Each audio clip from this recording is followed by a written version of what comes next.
Welcome to Swapna blog. বন্ধুরা, আজকের আমি আমের চাটনি করে দেখাবো। প্রথমে কড়াই আমি তেল দিলাম,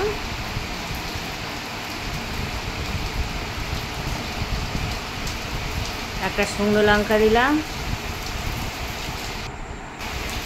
গোটা সর্ষে দিলাম, একটু নেড়ে নিয়ে কোচানো আমগুলো দিলাম, নেড়ে ছেড়ে একটু হলুদ দিলাম, একটু লবণ দিলাম,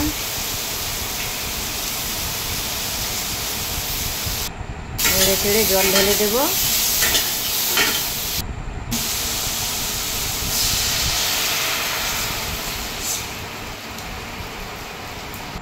ফুটে গেছে, এবার চিনি দেব।